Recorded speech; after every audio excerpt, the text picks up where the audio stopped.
Hey everybody, how you doing? How you doing? I really want to know how you doing. Welcome to February. Welcome to Six Questions with Dan and Michelle, volume 5353. Hey Michelle, Hey Dan. how you doing in the jungle today?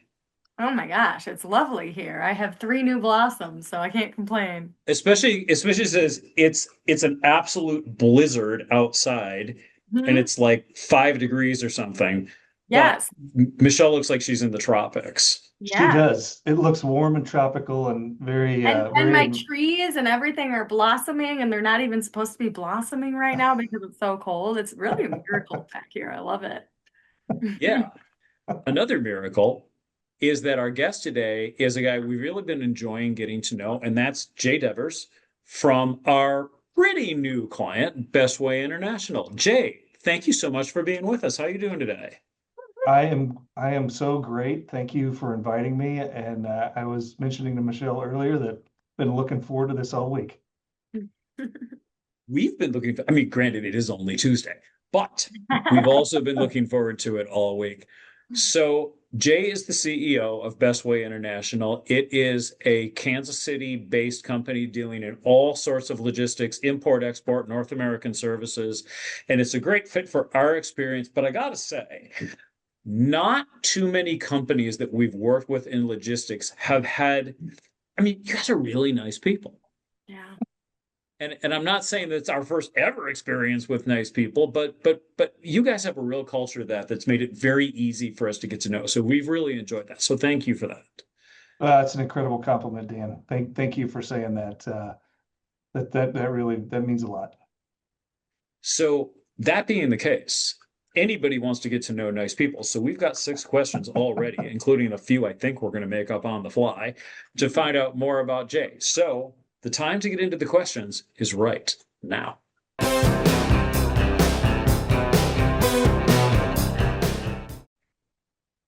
Jay, you shared with us as we've been getting to know you and the company that you actually bought the company from your father. I think you said in 2019. I think it was 2015, 2016, something like Okay. that. Okay. So still, a decade or so ago. So as a second generation CEO of a family founded company, how do you find the experience of trying to keep that legacy alive while still putting your own stamp and vision on the company? Oh man. Well, that's a big one, Dan. I hope the other five questions aren't as tough like that. Well, that's the easiest one by far. No, when you get into family business, especially one like this one that's as complex as it is, rule number one is don't screw up Thanksgiving. Mm. Right. Yeah. So no, I was lucky when I was a kid in high school growing up here in Kansas City to do a little work here at the company, and a couple of those folks are still here, which is amazing. But it's the same and completely different. The obviously logistics business has just gone berserk in the last 5 or 6 years. But I just feel like, our product is smart, nice people. We started this call talking about people who are nice and Mhm. pleasant to be around, people that want to help other people succeed. That's kind of what was going on here, back 38 years ago. And it's a whole different ecosystem now, but I think that's what's going on here now. Um, Kind of the difference between the two of us, my dad is the smartest guy I've ever met, knows a whole lot about almost everything, and really was into operations of international trade and also understanding just the complexities of compliance and things like that. My brain just isn't that big. My focus has been on kind of on sales and marketing and trying to work on scale and culture and try to expand ourselves into what I felt like were service areas that complement each other. So two separate approaches. I'm sure there's some people around here that yonder for the days of my dad being around running things. But at the same point in time, I feel like we brought forward the culture that kind of got us on the map in the first place. So I'm super proud of that. And every single decision we make kind of starts with people first. And so we spend a lot of time thinking about what we're doing and the people that we invite to join us to do it, fit that philosophy.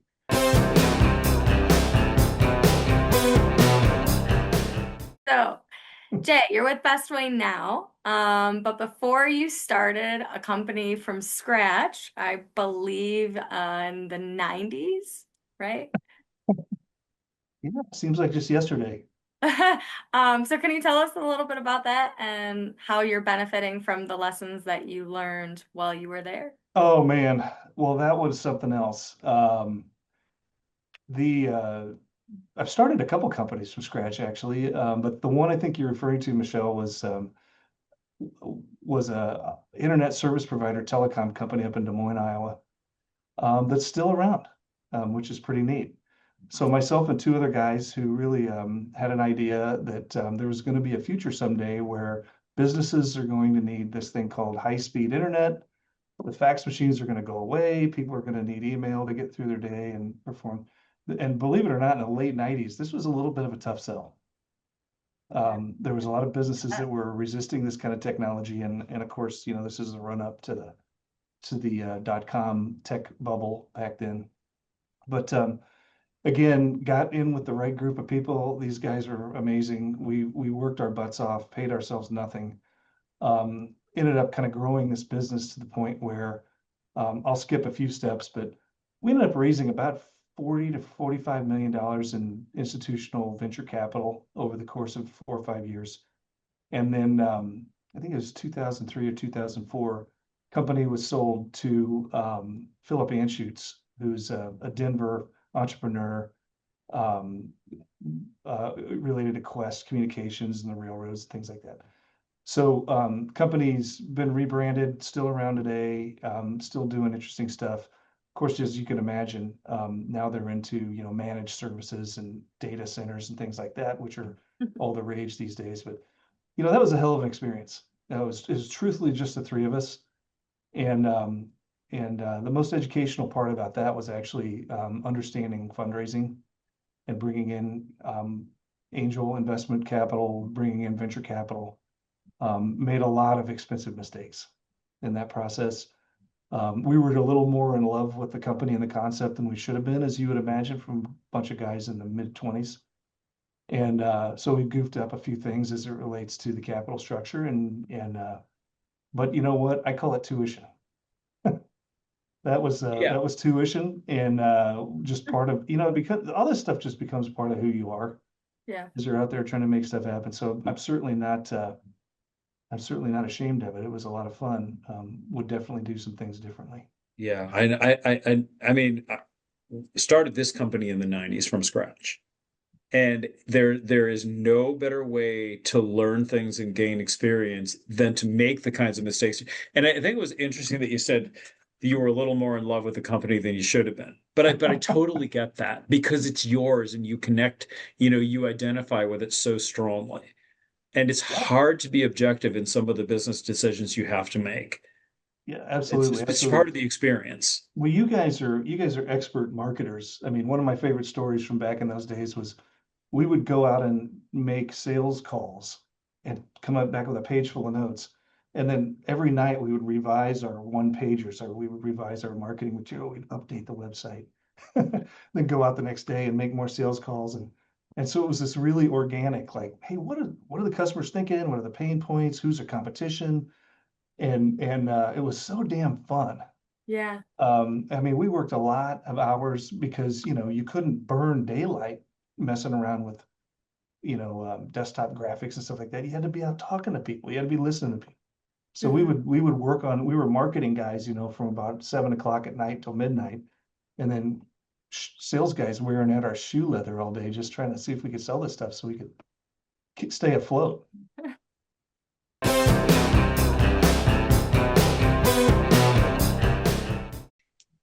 All right. You're going to tell me if the premise of my question is not correct here, but I think it is. Is Patrick Mahomes or George Brett the most iconic figure in Kansas City sports? Oh It's man, got to be one or the other, right? yeah. Well, that's a Which tough one? one. Which one is it? Well, there's just, I mean, I'm not trying to dodge your question, Dan, but you're talking about two different generations, I obviously. understand. So it's like it's a Um, historical question. yeah, so I would say Patrick Mahomes because the Patrick Mahomes success is nothing against George Brett. Almost ran into him in Arizona last month. But he has some success and he's Hall of Famer and all that stuff. Patrick Mahomes is obviously first ballot Hall of Famer at this point in time. And I think it's safe to say that Patrick Mahomes is going to add to his legacy. So I think when it's all said and done, Patrick Mahomes is going to be looked at as more of the biggest sports star in Kansas City history. Okay. Is it like the 3 Super Bowls versus the only one World Series win? Is that primarily the reason? Well, I think it's one of them. Yeah. When you think about George Brett, you think about obviously the World Series, you think about the Pine Tar, and you think about the one year that he hit, was flirting with hitting 390. Yeah. 390. It was in 1980. Yeah. But George, they're both very colorful characters. I don't want to act like I know any of them personally, but they're colorful characters in 2 different ways. Let me put it that way. I'm more of a baseball guy. Okay. And the only thing that I would say is I remember in the 80s when Sparky Anderson, by the way, would you like to say hi to Sparky Anderson? There's Sparky right there. Good old Sparky. He got so frustrated trying to pitch to George Brett that he announced, he didn't follow through on it, but he announced he was just going to walk him every time he came up, no matter what. Didn't actually do it. But I mean, that was the looming presence that he represented in that lineup. Always one of my favorite opposing players. Yeah. My mom too. She's a huge George Brett fan still. And he's got quite a following here in town and he's super funny. We're lucky to have those guys around, for such a relatively small sports town that we are.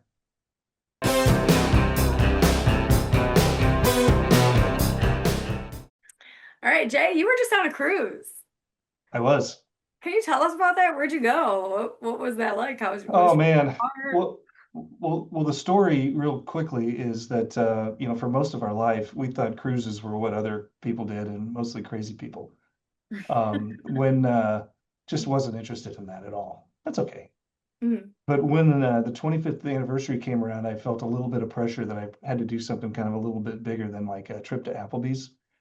And so at the suggestion of one of my neighbors, we took a cruise, and we took a cruise on a specific cruise line and loved it. And it just seemed easy. It was very fun, fit our lifestyle. You could engage in all sorts of activities as you saw fit. At the same point in time, if you just wanted to chill, you could do that. So anyway, that kind of became a little bit part of our kind of rest and relaxation. And then, of course, with 3 college-age kids who will go wherever dad's credit card goes, they got very interested in cruises as well. And so basically for the last 2 or 3 years, that's kind of been our little family getaway. And it's fun because everybody gets together. There's something there that people like to do. There's tons of great food. And really, from a family standpoint, you can spend some great quality family time. At the same point, you're not getting your wallet out every 5 minutes. Yeah. You're not coming back from a day and having, a fistful of receipts of everything, kind of a lot of the things in a cruise are kind of included. And so that's kind of fun. But to answer your question, we were in the Southern Caribbean. We had 5 stops, Antigua. We stopped at Tortola, which is really close to one of my favorite places on earth called Joost Van Dyke, little island called Joost Van Dyke, the BVI. That's a whole nother 6 questions. We went to Barbados, St. Lucia. Yeah, that's it. There's 5 stops. But wow. And beautiful weather. Escaped winter for a couple days. And it's just so interesting. The people that you meet and you talk to at places like that are so interesting. Obviously, it's completely driven by tourism, so they've got a way about them. But just anytime you get out of the USA and just kind of see how the other half lives a little bit, to me, it's always interesting. Man, what was the weather like? That's the cruise story. What was the weather like? I know you said it was nice, but like temperature. The one day we were coming back and this didn't bother us too much. It was in mid-60s and kind of windy. Okay. But the other days were in the mid-70s, just beautiful. I mean, just a tiny bit hot, maybe one of the days, but very, very comfortable. And people have all these preconceived notions about cruises and stuff like that, but we've only been on this one line, and what's funny is, there's very little kids. There's no go-karts, no water slides, no rock walls, none of that stuff I was going. curious about the activity. Did you do any activities? Yeah, yeah. When we like to get in the water, not a ton. So like the snorkeling things and stuff like that are fun. Um, we like to go to kind of famous places, like famous out of the way, like tiki bars or beach bars or kind of weird destinations. That's kind of fun. And then just getting out and about a little bit and seeing what the towns and stuff are all about. It's kind of interesting. We don't spend a lot of money, we don't buy a bunch of weird crap, anything like that. Mostly it's just kind of Not the shrunken heads or anything. no, really don't take a lot of pictures or anything. It's just kind of, just have a day, soak it in and see what's going on, and kind of looking for places that would be fun to go back to. Yeah, I've never been on a cruise. I've wanted to go on them to see if I like them, but Yeah, then they started coming out with all these documentaries about how awful cruises are. People get trapped yeah. and it's a little Well, intimidating. yeah, I know, and I think some of those are true. From what I've heard, there's a lot of difference between the different cruise lines. The Okay. different value propositions that they're offering people. Yeah. This particular one is it's almost too adult oriented because it's kind of older people programming. I'm very reluctant to use that word because now I am an older person. But but no, it's fun shows, incredible food. If you like to kind of have drinks and stuff like that, they certainly have that, crazy like martinis and like specialty cocktails and things of that nature. But definitely no kids running around. Um, no crazy night club type of stuff going on. Real kind of I don't know, just professional, I would guess. Yeah. But super fun, and then you kind of get used to the consistency of it, so you know what to expect when you get there. And but pretty fun. Not for everybody. Sounds But for definitely me. pretty fun. Yeah. My recommendation Yeah. to you, Michelle, is try a short one, Yeah. because the short one is such a 3 nights, 4 nights. You're like, hey, listen, if I hate this, it's gonna be over soon. Yeah. Plus, then you wouldn't miss so much work too. So that would be good. That'd be Right, good for me. right, right. We need to make sure Michelle is all rested and relaxed and in the zone. It's, Love this the plan. battle is real. Yeah.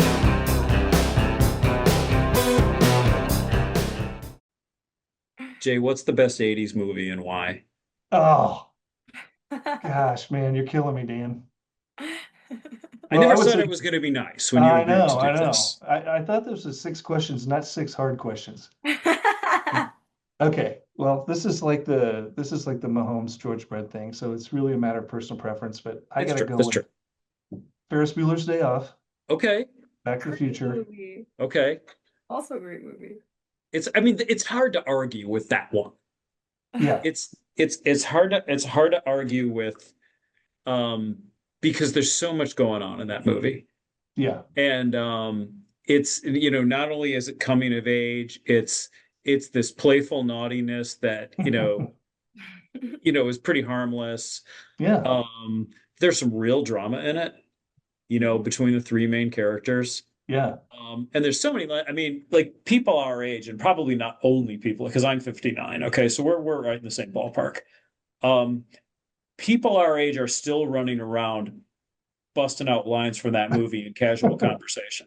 Right, Yeah, right. 40, and it was 40 years this year Yeah, that it yeah, came out in 1986. yeah.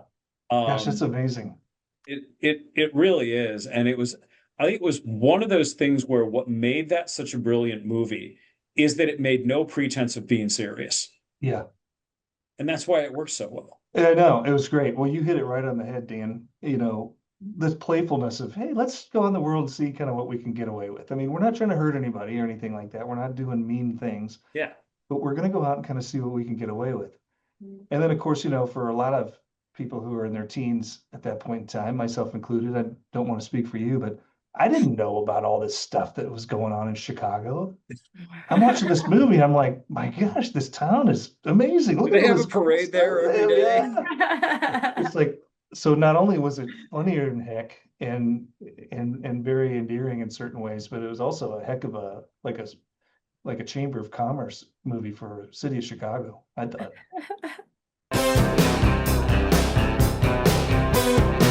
All right, Jay, what Yes. do you love most about your wife, Gretchen? Oh my gosh. That's there's so many That's the way things. everybody's answer always starts, Is that with right? that. Every time. Yes, every time.